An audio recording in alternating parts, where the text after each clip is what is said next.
Yeah! Tide Talk Whip is back on this Friday show. Anyway, first article I thought was really cool that I found. Robert Foster explains why he didn't leave Alabama. Like I said, he didn't leave Alabama back in January. He was thinking about it. He had kind of a bad run of luck. Year before last, he hurt his shoulder. The year that Calvin Ridley broke out, we won the national championship.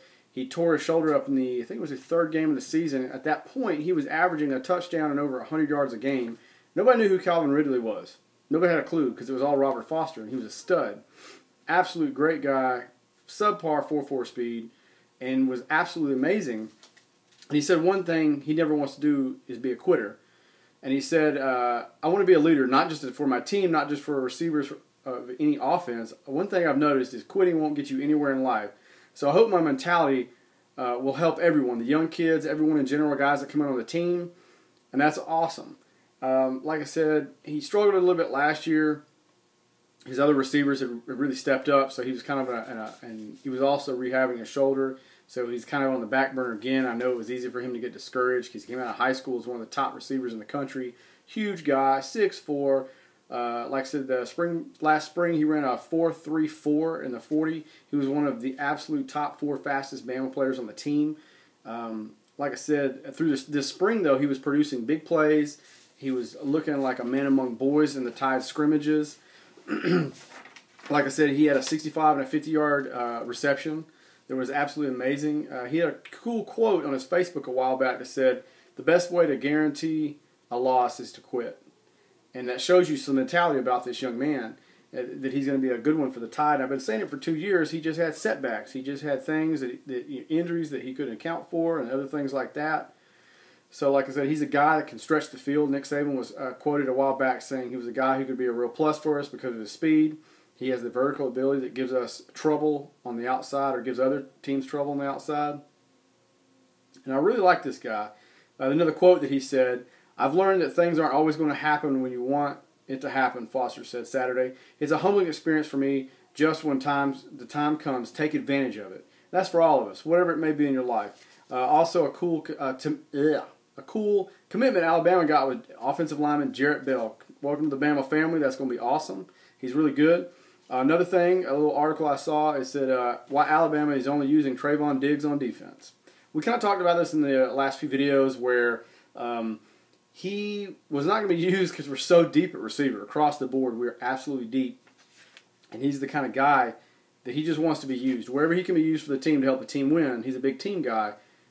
Great. Well, he's 6 foot, like 180, 190, and super fast. Subpar 4.4. So if he can make that transition, he could be a great defensive back at Alabama. Diggs remains a favorite to start at the opposite spot, Anthony Everett on corner. Like I said, he did pretty good last year, caught some balls, did some good things, but we're at a loss for defensive backs. We don't have a lot of depth. We don't have a lot of experience out there. He's young. He's a novice coming in, but he can do some great things. He's got a lot of raw talent.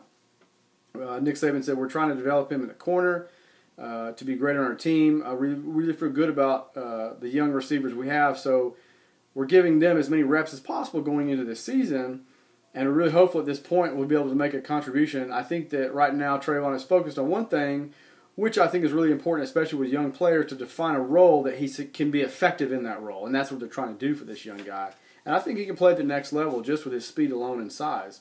So he just needs to turn that corner, and he will. This is a tough transition going, especially to Nick Saban's pros-type defense. So he just wants to be effective. Hats off to that young man. We wish him all the luck. Some more news and observations from the 4th workout. The team had the helmets on. They had the pads on. They're getting acclimated and everything. One thing I thought was kind of neat was Kendrick James was again working with the tight ends. He's a big boy. Beginning with August, he was with the defensive line. So I thought it was kind of neat. He keeps working out with the tight ends. This guy I've been raving about in all my videos in the last 3 or 4, Vandaris Cowan, that linebacker who's stud. He's sitting out with a black jersey on. I don't know what's going on with him. We don't know. Minka Fitzpatrick is working again with the safeties and Ronnie Harrison. The guy actually can play all 6 positions, so it's not really a weird thing to see him other places. We also had Jared Maiden. He was the second group of the cornerbacks. A few players shadowing different positions. I thought was kind of interesting. We had Daniel Wright was paired up with backup safety Deion Thompson. We also had Shemai Carter, who was the dime package, who was the 6 DB. And we also had freshman, we had Shondale Hamilton and Rashad Evans at middle linebacker, but their backups were Mac Wilson, Dylan Moses, and Keith Holcomb. So that was kind of new. Guys I expected to be there, but it was kind of neat to see. Another story that I thought was pretty cool was Nick Saban's miscommunication with Blake Barnett and Cooper Bateman that led to their departures. Like I said, ESPN had a story about Blake Barnett was kind of disturbed, I guess, after the first game of last season when Jalen Hurts went in there and did so great and he never saw the field again. He was pretty much told that he was going to be the guy and take a lot of reps, and it never happened because the reps we saw him have, he got discombobulated, where Hurts kind of got a little bit discombobulated, but he was using his feet to extend plays, where Barnett couldn't do that as well. So I think that was a lot of reason for that. Barnett was quoted as saying he had a lot of respect for Coach Nick Saban. He said, the long story short, I was just surprised by anyone about how the Hurts got all the playing time and he didn't hardly see the field except for one or two series. It really wasn't what told me it was going to happen. He was kind of upset about it. And after that, he said that he didn't really want to be at Bama anymore and didn't want to be part of it. After that, I think he felt like he was going to be more than what happened, and I guess he didn't see what was going to happen. Poor guy, and so he went to Arizona State. I live out in Arizona, so maybe I'll get to see him play. So he thought it was more or less maybe communication. So did Cooper Bateman. He said that too. Unfortunately, they saw that coming. Barnett quit after the first game, and Bateman quit later in the year to go to other places. We wish them the best. But basically, they just didn't think it was good communication at all. I think Saban was testing them. He did the same thing with J.J. McCarron because early on when he was going to take over for the Tide, Saban one day just threw him with a bunch of the backup players and practice players, and he was getting his ass whipped. And he came in there and was complaining and bitching and pissing at Saban about it. And Saban said, I gave you a test, an attitude test. He said, with your resiliency, and you failed miserably. So I guess Saban plays little mind games with his quarterbacks and tries to test them a little bit to see mentally how tough they are. And maybe they just didn't respond the way he thought they were going to respond, and Jalen did. But anyway, we wish those two guys, Barnett and Bateman, the best. And we hope they do well. A cool defensive stat I've been telling my dad, a.k.a. Bop Webb, that our defense may not be as dominant this year, but don't worry, we'll still be good, but maybe not as great. They had an absurd feat in 2016 that I'd like to talk about. They captured a bunch of turnovers, INTs for touchdowns. Alabama was a total of non-offensive touchdowns Alabama produced in its first 14 games seemed unstoppable for us. No team in football subdivision has reached that benchmark in 20 years.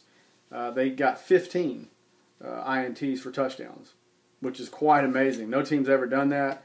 The main characters that are leaving that contributed wildly to this was Eddie Jackson, who scored the same number of touchdowns as the Tide's elite tight end, O.J. McCarron. Let that sink in for a minute. O.J. Howard, despite playing in fewer games than Eddie Jackson. That's quite amazing. It was kind of crazy. Ronnie Harrison said they think they can do it again. It was a freakishly strange, mind-boggling, wild, and completely unfathomable. But the guys are confident. They really think they can do it again. The defense scores. The momentum swings. They think they can do it. December 31st, 2015 until November 5th of last year, Alabama cobbled together one of the most impressive streaks ever seen or found on the way to the end zone by returning a punt, a kickoff, an interception, or a fumble in each of the 10 games played within that 300-day period. That's pretty impressive. That's something we haven't really seen before. It was a feat that would be hard to duplicate over any defense, but a lot of those guys, 5 of those players, have gone to the NFL. So a lot of that talent's gone. We have a lot of good guys coming in, but they're young. So we'll see how they're going to do. But they have it in their mindset, and they have it in one of their goals to keep doing that every year. They want to keep that momentum up. It's a huge momentum changer. Games change. You devastate a defense. Deron Payne said they're always preaching about getting the balls out and trying to go score every time they get it. The defense gets it. They're hungry like that. It was a big reason that we came back and beat Ole Miss last year. It was a big game changer in a lot of the games, and it helped in every single game. Minka Fitzpatrick had two of the biggest interceptions for INTs, total of 144 yards. We know he's dangerous. Harrison had a 55-yard fumble recovery against Kentucky, and Jackson had an 85 punt return against Ole Miss that changed the momentum of those games big time. So they believe that 15 INTs for touchdowns is not out of reach for them. They really believe that they can do this, and it's an attainable goal for them. So hopefully they do it. So we'll see how they do, and I think they can do it. Big feat. But anyway, I'm Todd Talker Webb. I'm out.